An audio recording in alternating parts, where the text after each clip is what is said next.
Ladies and gentlemen, welcome to another edition of Dom Mafia Live. You already know, live twice a day, Monday through Friday at 11 a.m. EST and also 5 p.m.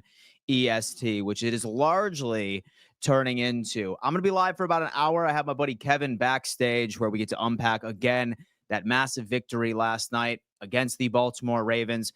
And then in about 55 minutes, I will be on the AFC East Roundtable. I certainly hope that each and every single one of you watching joins me over there as well, because there is a lot to discuss, folks. It's Victory Monday, and I'm going to beat this shit to the ground until we're tired of talking about it. I'm just kidding. I am on a mission to piss off every single Kansas City Chiefs fan on the face of the planet this week, folks. It's going to be an absolute ride. AFC Championship is in the driver's seat. That's where we're heading, baby. That is where we are heading. Right before we dive into it and let Kevin in, I do need to go on ahead and just give a giant shout out to Picasso's Pizza, folks. Picasso's Pizza, hands down the best pizza in Buffalo, New York. 4 great locations in the Western New York area. And get this, I don't care if you are in Nebraska, Washington State, New Mexico, doesn't matter. Picasso's is delivering to you as long as you use this nationwide shipping option on their website. Links in bio. And use code PARADE for 20% off, sort of like the parade that Buffalo is going to be experiencing in just less than a month, folks. Shout out to Picasso's Pizza for going on ahead and showing a little bit of love and being a sponsor of this channel. But folks, as promised, have to bring in our good friend, Kevin. Kevin, damn! Kevin, what's up? You know, what's the good word, Dan? Just doing some numbers myself over here. I was looking through some of my data, and people love my data, Dan. You do. One of the narratives I wanted to destroy early on in this conversation, at least for now, was that the Ravens gave the Bills the game. Oh, wow. You're rolling on in here throwing punches already. I love this. I mean, I was just dissecting some numbers before jumping on here. The Bills had the best day in the NFL per DVOA, 55% positive outcome, number one of any of the divisional round teams. This narrative that the Ravens lost the game and that the Bills didn't win it is completely false. Number one offense in the league that had nothing to do with the Ravens turnovers, and now pushing their way up to the number 2 DVOA team in the NFL. They had that good of a day. The opponent is expecting to win, and then they lost, so they're trying to cope. But Dan, there's some numbers that just don't point to the way going that the Ravens fan thought it did. Well, first off, man, I'm very excited to dive into all of these specifically, but I'm sure you were as happy as I am, right? And I even ended up putting a take out there, and I'm not sure if I'm off base on this, but last week, obviously, I was displaying all of this confidence. I was like, dude, like, we're going to go in there and beat the hell out of the Ravens, right? But really, in the back of my mind, I saw this as the true test to the Buffalo Bills in the playoffs. I told myself, and I'm continuing to tell myself, if we got past the Ravens, spoiler alert, we did, I genuinely don't believe that we have a more difficult matchup waiting for us.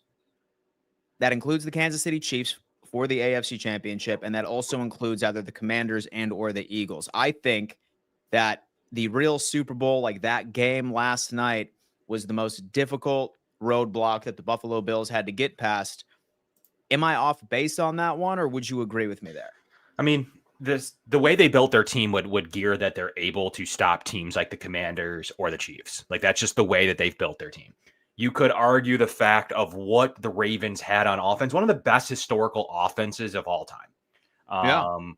So the way the numbers broke down, the Ravens offense was actually statistically better than the Bills and the Lions combined per advanced analytics, which are 2 and 3. So really? Analytically, the Ravens offense versus the Lions and the Bills as a whole. So the way that works is like the way the Bills played defense yesterday was super smart. The way that they boxed in Lamar, they had a game plan. They stuck to it. The Bills probably actually thought, Dan, the weather would be worse. So the way that they put a game plan together, they were prepared. Unlike Ken Dorsey against the Bengals a couple of years ago, where he's running 4 verts and deep post routes and having 0 options for Josh Allen. The Bills said, we're winning this game if the weather's worse than it ended up being. Like this, Mhm. it would have been a worse score. The Bills had a premier game plan for the elements.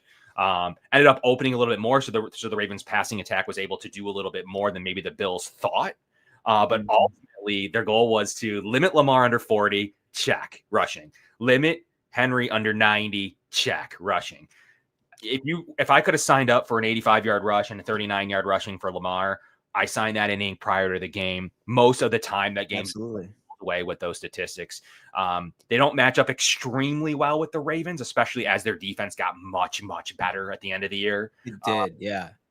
Dan, they've built their team on these speed options, these sprint teams like the Dolphins, these teams that do a little bit differently, like the KC Chiefs or like the Washington Commanders. I still haven't done a lot of work on the Eagles and how that would relate if that time comes. But at least I know offhand, the Bills match up extremely well against Washington if they're able to get it done. And they've always matched up well against Kansas City. Can they get past their biggest kryptonite? Now, potentially, from the sounds of McDermott, not sure if Milano's hurt. We don't know what's with Benford's concussion. Rapp got good news, so that's good. And it looks like Taron Johnson's okay. So 50-50 Yeah. news. We'll see how that progresses. But to your original point, Bills don't match up great with the Ravens, but they prove that they're good enough to play many styles of football. And they've already put out like 4 different styles of football over the last 5 meaningful games. Yeah. I mean, I'm not going to lie to you. I'm crossing my fingers, and I'm really hoping that Christian Benford takes that same protocol path that we saw from Ray Davis, right? Hopefully, he Yeah. will be good by Sunday. And with the Taylor Rapp, watching him being carted off the field as well, to hear Sean McDermott say that he's day to day is something I feel like we should all be celebrating at this point. And Matt Milano, who knows? I haven't been paying attention. I saw that Babbage was just on the podium answering some questions. Has there been like a tease of some sort of injury designation for Milano right now, or it's still very much a mystery? I think Sean played it off like he didn't know why he was out of the game early on. Late in the game in the last couple of plays, including the 2-point conversion. He wasn't sure why Milano was out. That's how he played it off. So that could be legitimately like maybe they saw something matchup related. I mean, I can't imagine taking Milano out in true passing situations. Had it been run, I could see it maybe, but maybe he tweaked something. But from the sounds of it, the Bills did not want to comment on Milano not playing the last 3 snaps or 4 snaps of the game, whatever the number actually was. So we're really unsure if that's super duper minor and there's nothing, or if it's actually something what would keep him out of future games. Yeah, well, trust me, folks, we will be going on ahead and watching that injury report like a hawk as we start to prepare for the Kansas City Chiefs for the AFC Championship, Kev. Wow. We got past the divisional round and we are back in the promised land, back to Arrowhead. But I still feel like today we should sit here and just celebrate what we saw from this team. And I think it was you and I that said it earlier in the week where we were telling Yep. everybody, we were like, listen, don't be surprised if on Sunday when you're watching this Bills-Ravens game that you were going to scream at the television, where the hell was all of that all season? Where was the Buffalo Bills defensive performance like that all season? I said that the defense was going to surprise everybody. And I would say I would have to credit this win entirely to the defense. Key turnovers. And all of a sudden, all these Ravens fans were trying to dismiss the fact that we were missing all of those players on week 4. And ironically enough, all of those players that were missing on week 4 were massive contributors to what we ended up seeing in that game on Sunday, man. Von Miller was getting pressure all night, had that fumble recovery from Von Miller, had that forced fumble, of course, by Bernard, a pick from Rapp right before he was carted off of the field. This was the defense that we needed. We committed to the run, and holding Derrick Henry and Lamar on the ground like that was absolutely beautiful. But what are some performances based off of what you saw that need a bit more recognition from some of those names? Like, why was the defense so effective last night? Like, why were they so consistent? the scheme. Sean McDermott put out a masterclass. You can laugh at the 25 points. It's one of the, like we just talked about earlier, it's one of the best offenses analytically ever. 40% DVOA on offense, meaning they're 40% better than the average offense in individual scenarios. It's absurd. It's an absurd number. But the way the Bills spied, they were dropping people into coverage from their defensive line to boxing them in, still getting a good, decent pass rush at times with Rousseau, and AJ Epinesa had a whale of a game. So AJ Epinesa is one of the ones I want to recognize as having a whale of a game, played super good. At Oliver, I hope people are recognizing plays when he needs to. Sometimes in lulls in games of not important games, will you get the 17 sacks? No. But he's still an effective player. Von Miller still making plays at this stage of his career. So the Bills probably will see if they have interest in doing a readjusted contract for him next year. But that defense in totality and Matt Milano spying Lamar Jackson, which is one of the hardest assignments in pro football, being successful at it, giving up a little bit in coverage to tight ends on purpose. The Bills said, if Isaiah Likely and Mark Andrews are going to beat you, well, we're not going to let Henry and Lamar beat us. So ultimately they spied him. They're under 40 yards rushing for Lamar in a game where they needed to score and could have used his legs at times, held him to many field goals attempts. The Bills they got him in fourth down. They did convert on a couple of Mark Andrews tush pushes. But ultimately the spying job that they did with different players, and most notably Milano, and the job that Oliver, Von Miller, the defensive line in general, Dan, was really good. So we can stop sitting here saying the defensive line's the biggest weakness. Bills have a little bit of a weakness, in my opinion, at times in the secondary, which is weird. But the front seven absolutely balled out. Like, we cannot sit here and say the linebackers are an issue. They were as good as any two linebackers in the league yesterday, as well as the front four was super good. Yeah. It's funny too, because say that you rewatch that, or at least on the first time, and I even missed this while it was live, when Lamar fumbled that, I thought that it was him just slipping on the field and that was on Lamar and was just a mistake. But when you watch the replay, it was actually on Ed Oliver absolutely blasting that center. And then that center ultimately ended up tripping Lamar. And that would ultimately ended up leading to the sack by itself. How was Ed Oliver looking that game outside of that play? Was he also somebody that you pinned as, all right, he was out there balling, he was a man on a mission? Yeah. He disrupted two different gap at times. So did Daquan Jones with the Daquan Jones up pass, freeing up Ed Oliver. The Bills had a mighty good game plan, and Ed Oliver had a good day. He had a good day all around, causing disruption and getting Lamar off script. Oh my God. First super chat of the day. Shout out Scott. Thank you so much. What? I don't get Dan last night. Josh didn't target Cooper, but when we play Kansas City, if it comes down to it, he's a big red zone threat. He needs to be targeted. That's a topic I do want to bring up later in the stream, because again, games in which that we thought that the perimeter wide receivers are about to be the game plan, and we end up making this crazy trade for Amari Cooper. Kev, I'm not sure about you, but I think from what I've gathered from Joe Brady, he just doesn't like wide receiver ones. Like, he just does not like perimeter wide receiver number ones. He did it to Diggs last year, and we thought, okay, he's just doing it because of his attitude, and like he's getting sick of like all the headaches. But then we end up getting Amari Cooper, and he's like, he's like, maybe I'll give him 25 targets for the remainder of the season. Dan, it's safe to say he probably wasn't the one pounding the table at the trade deadline for a receiver. Truthfully, like, it could have been Bean, it could have been Sean, maybe even Josh. It was not Joe Brady pushing the buttons. You might have said, yeah, it's nice. Like, we'll take another guy in the room. But look at what MVS was able to go and do in New Orleans. I know he was like the receiver one, but there was games when MVS needed to step up and still wasn't utilized. I think it was the Houston game where Josh had his worst game ever, where MVS was like literally the receiver two that game. Yeah. Samuel was in and out of the lineup. No Cooper yet. Shakir was hurt. It was like Mac Hollins and MVS in that game. So ultimately he didn't want to use Diggs down the stretch. Then that's foreshadowing to really not needing to make the trade with a late 90s pick for Cooper. But what he's able to do in the locker room, at times present matchup issues. The biggest issue I have isn't even the targets. It's the 21 snaps or whatever it was, low 20s snap count for Amari Cooper. Crazy. But I'm still gonna, he I think could have been used more in Denver. The difference in this game, I'm still going to die on the hill.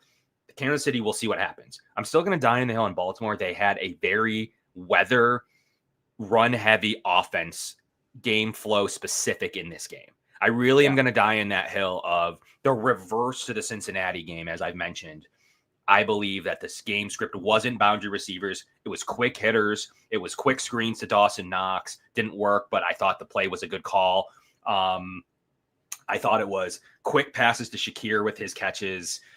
It was hitters to the running backs. It was quick game, 4 yards per attempt. That was literally the game plan. It was probably going to work better if the elements did come, because then the defense would then be affected by the weather. It wasn't quite an effect of the game enough, but the Bills were prepared for it. So ultimately, I think that they can flip the game plan on its head next week in Kansas City if they want, or they could continue to be one of the best running teams in the league. They've attacked a bunch of good running defense lately, including to Denver, and Denver was said the Bills couldn't run the ball. They ran for over 200 yards and 150 against Baltimore. The Bills are able to run the ball on anybody, and I think they're going to play into that because they feel like if they're successful running the ball, as we saw yesterday, they win by +3 in the turnover margin. The Bills are very consistent in being able to take that now. And in years past, they've been pretty impatient with the game plans and winning the way that they've been winning. Yeah, most definitely. It was something that was certainly a surprise to me because the first quarter, like obviously what the score was, I was very confident, especially since we were looking at the best offense in the NFL during the third quarter. So I was living high at halftime, Kev. I was thinking, all right, man, we're about to put the nail in the coffin with this opening drive. There's no questions asked. But then for some reason, it's almost like we thought the third quarter was the first half. And then on the second half, this Baltimore Ravens defense made some of the craziest adjustments I have seen against this Buffalo Bills team, where this is supposed to be our bread and butter. What do you think was wrong with the offense during the second half specifically? Like maybe we took the foot off of the gas a little bit, or was Baltimore Ravens adjustments on defense just that good? Maybe so is like much colder or something like that. Like what exactly was the reason why our offense just kind of like sputtered out in the second half? Joe Brady talked about it. And I took a lot from it because I was trying to figure that out myself, but I think I have my answer as of a couple hours ago, like an hour ago. He basically stated that the Bills had a game plan specific to holding the clock. They're up 2 scores, no turnovers, no fumbles. They win the game. And he was right. However, it took a bad throw by Josh, a bad catch by Dalton Kincaid. Josh needs to throw that a little better. Dalton needs to still come up with it either way. That was on a second down and then they get blitzed on a good blitz by them on third down because that drive didn't continue. And then the aforementioned on the next drive, they saw cover 0 and called their cover 0 beater, which was the screen to Dawson Knox. And they ended up just covering it up. So ultimately the Bills thought and Brady mentioned himself, we can play the results there, but ultimately that Dalton Kincaid catch happens. They're driving the field. They thought they had a pretty good plan. The Dawson Knox zone blitz beater happens. They're driving the field. They thought they had a pretty good plan. So ultimately, the 2 tight ends in back-to-back drives stalled the drive out, but the Bills ultimately thought they had the right plays called for that situation. And Baltimore came out ready, but the Bills were continuing that short pass game. That Dalton play was nice. He was wide open. Josh needs to get that there. That ultimately was one execution issue, and then a good play by the defense on the Knox screen. That's all. Yeah. That's pretty much what Joe Brady accounted to for those 2 drives. It's funny too, because like you really didn't see many big plays from Josh, maybe outside of that first drive where he connected with Shakir for about 30, 40 yards downfield. That was about a quarter of his overall passing yards for the entire game. And I think it was the first time where like I have seen a defense get the best of Josh when it came into his running ability.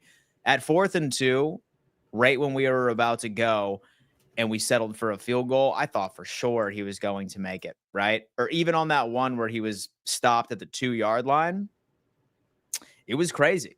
But it ultimately came down to, like you said, us playing good fundamental football, 0 mistakes, with the field conditions, with the weather, and the better team ultimately ended up winning. I think I was listening to somebody, I think it's Colin Coward or something like that, and he was just like, you know what? the Buffalo Bills are the new Kansas City Chiefs. It started off Mm. fireworks at the beginning, but then once Tyreek Hill ended up leaving, then they started playing efficient football, and they ultimately ended up becoming that team that they were. Thoughts on that? Thoughts on that? Are the Buffalo Bills the new Kansas City They Chiefs can based they off can their style? they can win pretty. They can win ugly. They can Ugly? win in the middle. They can Yeah. win with turnovers. They can win with good defensive line games. They can win with good running games. They can win with shootout situations. Mhm. They can still score 40 when it doesn't matter, like in games against the Rams when they had just won the division and literally in the Bills division so bad that there's really nothing to play for. You had the two pretty much locked up. They can play in multiple different ways is what the Chiefs can do, right? That's what they've been, their MO really has been for their title runs. The Bills now can do it. And some people would argue in some fashions are more versatile, can do it better. Now, Yeah. that doesn't account for Patrick Mahomes' playoff success. That doesn't account for his magic late in games. In a game where it's one school, like, will Mahomes and Kelsey miss that 2-point conversion late in the game? It's tough to say. Footing was terrible. It wasn't the world's greatest throw by Lamar. It wasn't. The Bills had covered up most of that 2-point conversion again, and he threw it behind him. Andrew should still come down with it. There's still some angles that show he may not have scored anyways. The ball may have been short of the goal line based on how he was falling. So, like there's weather elements there that they were playing that play in perfect conditions that may have worked.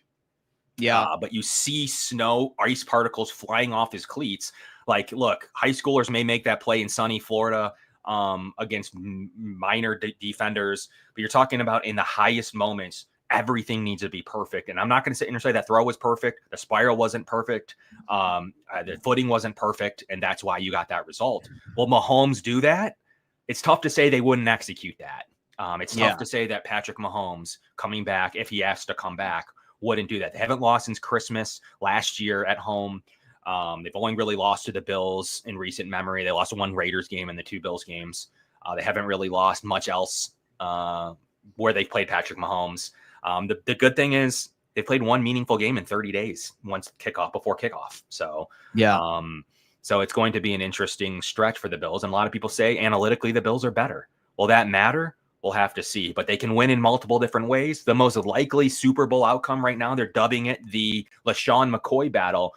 The Bills versus the Eagles have a 40% chance to hit per analytics. So, ultimately they do think those two teams are the favorites, but the Commanders could have something to say with that based on Hurts, and it's Patrick Mahomes. He's at home. Like, it's a 50-50 game. Mm-hmm. Now, was your confidence level, or were you nervous at any point during that divisional? And by the way, I did see on X that you and the family decided not to attend the divisional round this year because you were under the impression that y'all were bad luck.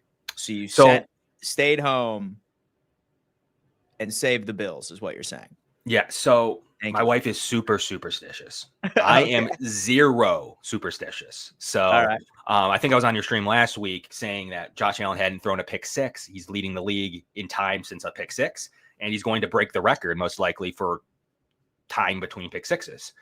So the most pass attempts without a pick six. And Bills fans hated me. They're like, they're getting a pick six against the Ravens. Kyle Hamilton's taking it to the house. I'm like, look, nothing I tweet will alter the outcome of the Bills football game. Just like Tyler Bass is 10 for 10. He's been as good as anybody right now on the Bills roster. Does that mean he's going to hit 5 for 5 against Kansas City? I sure hope so. The precedent is set that he's been good so far. But he could miss a kick. Has nothing to do with what I tweet, Dan. But ultimately, you're right. My wife's superstitious. She said we went 0 for 2 in the last divisional rounds. We have a really good playoff home record sitting here. So ultimately we went ahead and went forth with the home strategy, and lucky for her, it worked. I was not nervous at any stretch, Dan, even if they got that 2-pointer. I actually was happy I'm on the amount of time on the clock still. And I said with the aforementioned Bass is 10 for 10, and he was looking good kicking that way, especially. I had zero issues that Josh Allen now needing to throw the ball with 2 timeouts and $1:30 left. I have zero issues that they wouldn't have gotten in field goal range. It doesn't mean Bass for sure would have made it. But they had so much time to me when Josh is going Super Saiyan that they might give me a sort of touchdown with that amount of clock with 2 timeouts. Mm-hmm. So ultimately, I wasn't nervous, and I had pretty high hopes that if it had to go to OT, the Bills would have had a plan for it anyways. Bills would have had 2 opportunities to score, one in overtime if they couldn't get it done with the $1.30. I was feeling pretty good I thought the Bills were the better team, and ultimately I thought that they would have been good if they needed to score there at the end. So I was not overly nervous. Kicking the field goal was the right call. You had a chance to lose the game if you don't convert from the 2.5-yard line. You could have lost the football game, or at least taken it down to a Bass field goal to win or lose. So the odds still say that I thought that was the right decision by McDermott. If you go full Dan Campbell, you could be on your couch in Cancun being too aggressive as well. So I thought that was the right call, and then lose both your coordinators to head coaching jobs. So the Lions have a lot of work to do. Screwed, by the way. We saw that Ben Johnson's now the head coach of the Chicago Bears, and more than likely we will see Mr. Aaron Glenn as the Jets head coach say that I'm a gambling man at the end of the day. Jets or Saints seem pretty likely for Aaron Glenn at this stage. So the Jets and the damn Saints, man. You know what? Like, I keep reflecting, and it also pisses me off that, of course, with the media, so they're gonna go on ahead and they're gonna say, oh yeah, like Buffalo didn't win, was more about Baltimore losing. Wrong. Of course, they're saying, oh, with Lamar Jackson, he had a hell of a damn game. Like, his team failed him. That fumble that he ended up doing was the difference maker in the game. That is why they lost. Right there was that turnover on downs that translated into points. It would have been a lot closer. Very, very frustrating. But I even start reflecting back, and I think they ultimately ended up placing domino after domino after domino after domino leading up to this game, where I kind of knew that they were in a bad situation. And the biggest thing that still sticks out to me to this day is one of the days, I think it was like Wednesday or Thursday, they elected to practice inside because their practice field was frozen, right? Wouldn't you think that it would have been an educated coaching decision to at least have them go out there and play on a field that they would be playing on in regulation on that Sunday? We heard the special teams coach say, oh yeah, so that Bills field is heated, by the way, so we should be okay. I feel that they completely screwed themselves from that very moment, because you could obviously tell that they were struggling out there 110%. All of those drops, one of which we saw Derrick Henry, who I think that if he were to catch that football, more than likely he would have took that to the house. Saw the fumble from Mark Andrews. That had to do with the conditions by itself. All of them were slipping all over the place. Thoughts on that decision? Was that the right move from the Baltimore coaching staff to do that?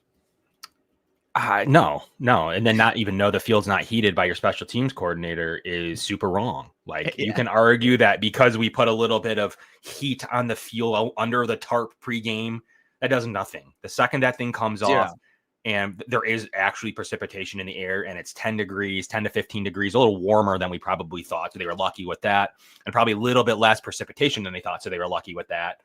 But ultimately that field by the end of the game was ice chips. I played on it, not at that level, obviously, but the being ice chips like that, your foot, like, you have room for those kind of mistakes that we saw throughout the game from the Baltimore Ravens and didn't see from the Bills. Like, those are the kind of mistakes you see. The interception was just a bad throw, a bad read because, the Bills had pressure. And he was confused by the coverage, and he was confused where his receiver would be. However, a great play on the fumble. Mark Andrews still had an issue with his grip, and he doesn't really fumble or drop passes. He had dropped 4, 2 of them were in this game. And then a fumble, which he doesn't fumble since 5 years. So to sit here and blame Mark Andrews is wild. The field conditions are crazy. I can only think of what Dawson Knox would be going through if that was him, Dan, between 2 drops, a fumble, and a drop at one of the drops being the 2-point conversion. I don't even know what this with what social media would look like if that was Dawson Knox. Oh my God. Even Kincaid. That would be pretty not fun. But ultimately that weather played a role. We can minimize it. He's still never won under 27 degrees. He doesn't play many games. He's good when it's like cold, but not cold. But he ultimately, loses on the road, just like quarterbacks happen to do in the playoffs. And now it's 3-5 in the playoffs. So at some point, like, look, he had a good drive at the end of the game. A couple of Bills defenders were missing. The Bills are playing a certain coverage. Great, good for him. But you put your team in an 11-point hole. And I can only imagine the narrative if the Bills lost that game with multiple Josh Allen turnovers, getting sacked a couple of times. It wouldn't have been fun. So ultimately, he needs to wear that as the quarterback of the team. The defense had those 2 3-and-outs we've already talked about on this show, or basically 3-and-outs. The Bills had 1 first down in the third quarter with the right before the Dawson Knox screen pass. But ultimately, basically 9 offensive plays or whatever it was and 2 punts. So the Ravens defense did their job to let them get back in that game. It wasn't just Lamar. The Bills could have ended that game pretty early in the third quarter if they wanted to, with either of those drives to be up multiple scores, or at the goal line, they probably could have ended the game. So the Ravens defense gave them a shot. Lamar put them in too big of a hole, and you got to own it. The Bills, he did not play very good. He played good on that last drive. They ran well on the drive prior, but he did not play good all around, in my opinion. Like, he played okay. No. He played decent, but that's not a quarterback I'm scared of come playoff time. It just isn't. Yeah, it's funny because, like, that narrative now, I think, is the exact same one that the whole world looks at. Oh, okay, it's Josh Allen. He has a favorable record against Patrick Mahomes right in the regular season, but is owned in the playoffs. I feel like that is now slowly starting to become the narrative for Lamar and Josh Allen, where it's like, oh, yeah, like, he'll get the best of them right in the regular season, but when it comes into the playoffs, watch out. And he doesn't even get the best of them in the regular season, just week 4. Yeah, exactly. With the Bills defense, like, Bills offense, like we mentioned, was in pretty rough shape at the time. They were just, they had won a couple of games. They were feeling pretty good about their division. But ultimately, we're missing some pieces, and we're missing some pieces on defense. We all talked about them all week. But more importantly, McDermott plays Lamar specifically pretty well. Even the 2019 year when they were by far better than the Bills, and they won, Sean McDermott had a great game plan against Lamar, where they almost won if it wasn't for, I believe Josh missed. I can't recall the receiver. I don't know who it was at the time, where the Bills could have won that game. And they were severe dogs at home against, the number 1 seed at the time, before they had really taken this step. But McDermott put on a great game plan, but no one said, oh, you can't stop both of them. The Bills stopped both of them. We did. You're not going to have both of them have 0 yards, but to have them both under 130 combined, that's stopping. It's crazy. No. It's crazy. And we picked our poison with those tight ends, just going out there and then knocking. Yeah, John Brown. Yeah, he missed John Brown. That led to the Bills going out and getting a receiver 1, because had they had a receiver 1, they feel like they could have beaten the best. And Sean McDermott put on a great game plan that day. And then I was like, all right, McDermott is good against running quarterbacks. And really ever since, beside week 4, in a weird game where the Bills started to come back and then had the trick play, and that was that, with limited options. The Bills have been really good against running quarterbacks, and at least the way the Bills are constructed right now, I'm not going to be scared. At the end of the day, going to Arrowhead, whether they the Bengals fans want to call it Burrowhead, it's the toughest place in the world to play. That's not here, and to play there. Look, if Mahomes is with a bunch of scrubs, I would still feel pretty confident that the KC Chiefs could pull out a win with scrubs and Patrick Mahomes. I really do think that. Solid officiated game, I would say, too, for the most part. Really, outside of that one holding call that Deion Dawkins, quote unquote, got, I feel like it was relatively fair. I was completely fine with it. Of course, we had Trey White, like, being his double agent self and drawing that. I'm not sure about that. Like, now that we won, was that a pass interference? I was looking at that being like, oh, shit, that's going to be an offensive pass interference right there. We're screwed. But then ultimately the flag came out something differently. He impeded the route. Like, I mean, like, the problem is it's really tough. Let's say it wasn't the Bills or the Ravens. Let's say that was in the Commanders game, an NFC game. Yeah, I could probably see that being a penalty. Like, like, you're impeding his route. It's on you to not impede him. He did initiate the contact, is what got the call. Original contact is what they saw first, and then Coleman tried to get him off of him, like, literally shoved him, like, get off me. I could definitely see that being a call. Like, it was pretty close. Whereas a holding, that's not a holding call, snatch trap. It's literally how you block. Yeah. So ultimately they missed a face mask on James Cook too. Yeah. Either way, I'm not gonna the holding they call. Worse. Yeah, I've seen a hell of a lot worse. Yeah, they did okay. Ultimately, for how Yeah. bad this league is at officiating games, beside Yeah. the questionable pass interference and the questionable, pretty big holding, the Bills were 3rd and 1 from the 38, and that ruined the drive. Yeah, I know. So you Killed could it. argue that was pretty poor. The Bills would have gone up at that stage. So look, like I think that the holding call wasn't a call, but other than that, and the pass interference, like fine, don't call anything then, I guess. Then 0 flags the game. I guess probably was right, but it's also usually more about the calls they miss than the ones they do make. So ultimately, for how bad these guys can be, when now we get Clete Blakeman, a guy who called 23 penalties when the Bills played the Jets just 4 weeks ago. Yes. I think it was Rodgers, the most that the Jets have ever been penalized ever. Yeah. Yeah. Most definitely. And like, I feel like you and I like really have never had this conversation about like some of these specific referee pairings for games. I happen to think that it is part of the game, and it's something that I think that people should look at, especially when they're digging through context.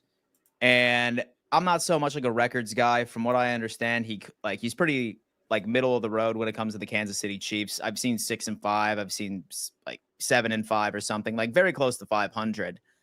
And with the Jets game, like you mentioned, a lot of flags right there, but we hung 40 points. And then I think he was also refereeing that one game, Bills Lions Thanksgiving in 2022 as well, where like that was somewhat questionable, but more so at the detriment of the Detroit Lions. How do you feel about this pairing? So are you okay with it, or is it? It's better. It's better than the dude that like literally grew up 3 hours from Kansas City. Touche. I was getting DMs that is a Chiefs fan from people that's, I don't know if it's true or not. I don't know. Just from what I'm told at the official last week, that was bad. I mean, that was a bad performance. It was a bad game. Yeah. There's some that are overblown. Like sometimes in the Chiefs play, we just default to like that was officiated for the Chiefs, and sometimes it's right, sometimes it's wrong. But last week was pretty poorly officiated to the point where the Texans are complaining about it publicly. And then the Chiefs are like, you don't lose with grace. But yet there's Patrick Mahomes running around yelling at Josh Allen after the Kadarius Toney offsides. Yeah. Okay. Everyone gets pissed off when when officials are that bad. And that was offside on the Chiefs. That was the right call. Equally so, like the Texans were pretty pissed off because those weren't great calls. But Clete Blakeman 6-5 is what I see right now as reffing. That's pretty bad for a team that's won like 80% of the games with Mahomes. Yeah. So ultimately, we're gonna get some. I think I don't know. Like they haven't been calling a ton in the postseason beside the crew last week for the Chiefs. But I'm feeling pretty good. Like I'm not ultimately mad. I'm sure I'll yell at Blakeman at some point in that game. But I'm sure he's 6-2 for the Bills, 5-5 for the Chiefs. So ultimately, like, look, unless there's something egregious, all we can say is I don't believe there's any Chiefs bias in this official crew, unless we start to see some real goofy stuff, which I'm hoping we don't. 6-2 with the Bills and 6-5 with Kansas City Chiefs. That's right. That's good. That's good to know. Obviously, it's matchups on both sides of the football. It's referee who is officiating. And then, of course, the good old weather report. And let me tell you what, Kevin, I'm not sure about you. It's still far out. But that's looking pretty damn good for me, my friend. 5-mile-an-hour winds, clear skies, 34 degrees, high at 24. Around kickoff, we'll be looking at about 32 degrees. Lowest it's going to get is about 27 right there, ladies and gents. This looks like prime Josh Allen throwing piss missiles all over the field sort of game plan with little to no air. What did you say for the temp? Sunday, they're calling 34 degrees and a low of 24, 5-mile-an-hour winds. Obviously, this could change. It's still far out. Great. But if anything, warmer, like the next day's 36, the day prior is 42. I'm feeling pretty good about upper 20s. Yeah. That's nothing for us. Like, so ultimately, I don't know if a weather game in this one would have aided against Mahomes. Like, he's used to it too. He's good. He wins late in games. I mean, they have good defense. They have a good running team. Objectively, I'm pretty happy that weather report's neutral. Like, that's fine with me. Let the best team win in that kind of environment. Ultimately, Blakeman doesn't seem like they'll hinder, and the weather doesn't seem like it hinders. So maybe we'll just get a really great football game where both teams don't have to just run the ball 45 times. Interesting. Very, very interesting. All right. So we have a new super chat coming in from a Jets fan in here saying, objectively, I think this is y'all's best chance, Dan. $2 donation. Hence the title of today's episode, which we will wrap up with. Go Bills. Sarah Christine, $5 donation. Thank you so much. We appreciate you for coming on in, folks. That is what we like to call going the extra mile, but everyone knows that the easiest way to support this channel is quite simply just by hitting that thumbs up sign for us. Many of you are probably watching on your phone. Sometimes that pesky little live chat covers the like button. Simply just momentarily minimize it. You'll see it. Helps to propel out to the YouTube algorithm, because you know that we're going to be unpacking the Kansas City Chiefs matchup in depth. All right. This week, I have a lot of Kansas City Chiefs creators coming on. Kevin will also be making another appearance later in the week as we unpack everything we need to know about the Kansas City Chiefs. Once we start getting answers about the injury report, who we anticipate playing, weather updates, you get it all, folks. You get it all over here on the damn show. But Kev, I teased it at the beginning of the episode. I said that we got past our biggest hurdle. We ultimately ended up getting past the only roadblock that we had in front of us.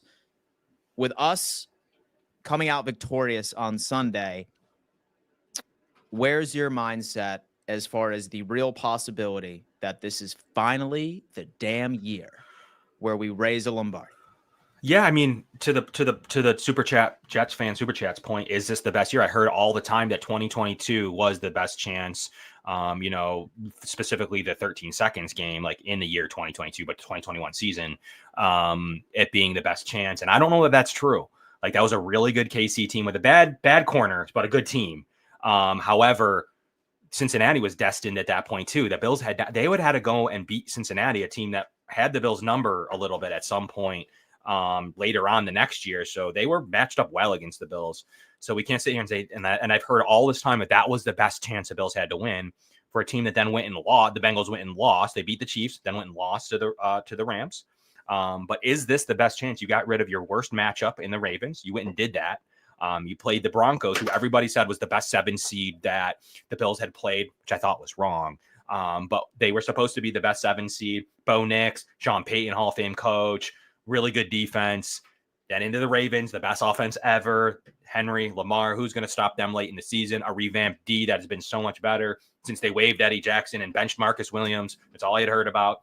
Beat them. And then now you have a team that you've built to match up with that you're assuming you're better than, and you are in a way, but the Chiefs just always seem to get it done.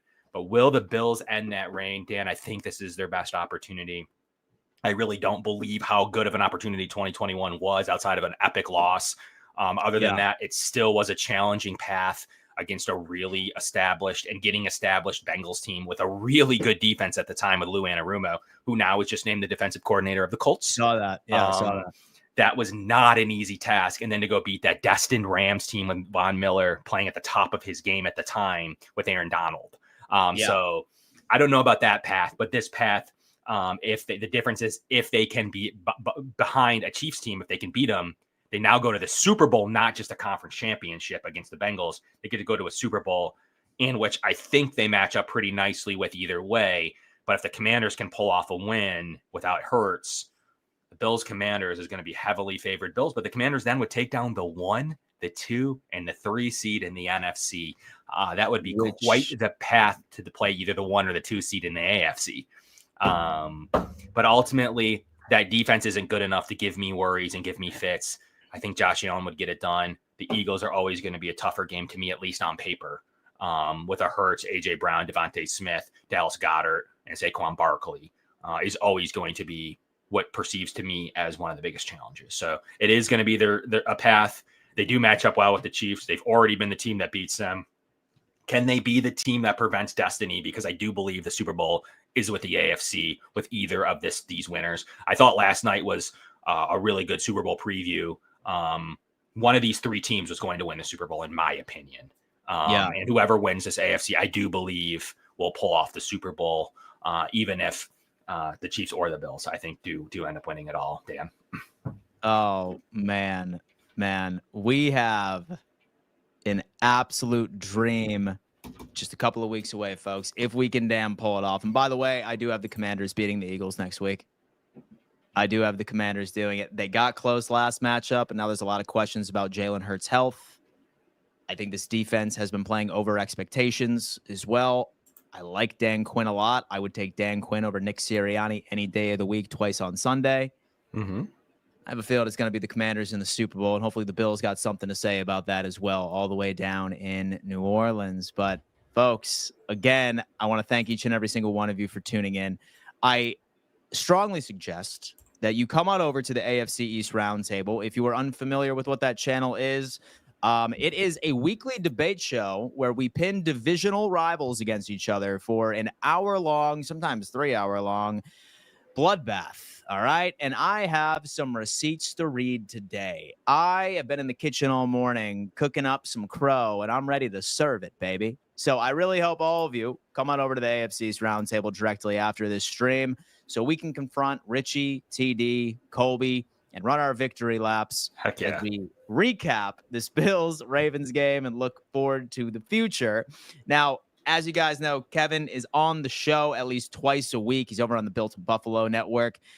He is a regular go-to for me when we really want to unpack some of the advanced analytics and some of the things that the naked eye doesn't always see during game time. Kevin, what's going on your channel? What's going on in your show for the remainder of the week? Tell us. Go ahead. Yeah, we're going to bring on, obviously, just like you are, going to have some Chiefs content creators still going through some final applications. I'm usually selective with who I allow on, not super fans. We want guys that know what they're talking about that can actually say the pros and the cons of the Kansas City Chiefs. But then possibly maybe trying to bring on Aaron Schatz, one of the only MVP voters for Josh Allen, and break this down a little bit more analytically, because there's going to be a lot of narrative-based stuff. There's going to be a lot of commentary out there. So maybe we'll tack it from an unbiased perspective of how they see this game going. Aaron, I know, already has, based on his statistics, already favors the Bills. The Vegas line's now down to -2 for KC, though. Opened up, I think. So it went up a half a point then. Yep. From today. I think it opened 1. Now it's 2. Bastards, man. Bastards. Well, folks, again, please go on ahead and subscribe over at the Built in Buffalo Network. And then also follow Kevin's show as well. They do a great job over there. If you like this style of content where they break down the higher intellectual football takes, highly recommend you go on ahead and do that. He does a great job over there. Kev, I appreciate you for tuning on in, man, for joining me today to unpack this Victory Monday. Ladies and gentlemen, please do us a favor. Smash that like button on your way out. Subscribe to the channel if you haven't had an opportunity of doing so far. And we'll see you over at the AFC East Roundtable here in just about 5 minutes. Peace.